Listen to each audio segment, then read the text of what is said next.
আসসালামু আলাইকুম রহমতুল্লাহি ওবারাকাতু। আশা করি সবাই ভালো আছেন। অনেক ভাই আমার কাছে প্রশ্ন করতেছেন যে ভাই আমরা বিকাশ অ্যাপসের ভিতরে হাত থেকে ওটিপি দিয়ে কিভাবে ব্যবহার করব। মানে সিম ফোনের ভিতর রাখতে হবে না, সিম অন্য ফোনের ভিতর রাখাও আমরা বিকাশ অ্যাপস কিভাবে ব্যবহার করব, এই বিষয় নিয়ে একটা ভিডিও নিয়ে আসা হয়েছে।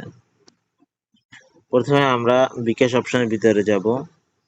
বিকাশ অ্যাপসের ভিতরে ঢোকার পরে যত অ্যালাউ চাবে সব আমরা অ্যালাউ দিয়ে দিব। এই যে আমরা সব অ্যালাউ দিয়ে দিচ্ছি।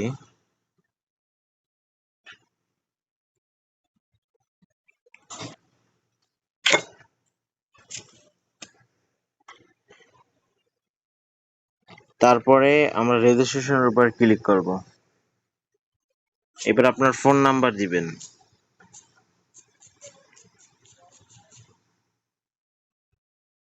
এই যে ওটিপি অপশন আসছে দেখছেন, এই ভেরিফাইয়ের উপরে ক্লিক করবেন। দেখেন নিচে আমার বাটন, এই যে বাটন দেখছেন, এই যে আমি কিন্তু ওটিপি এই জায়গা থেকে নিলাম না, আমি এই উপর থেকে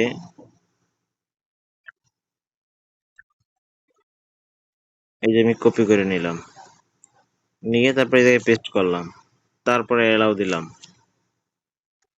এবার আমি আমার পিন ব্যবহার করলাম। দেখেন সাকসেসফুল ভাবে আমরা বিকাশের ভিতরে প্রবেশ করতে পারছি।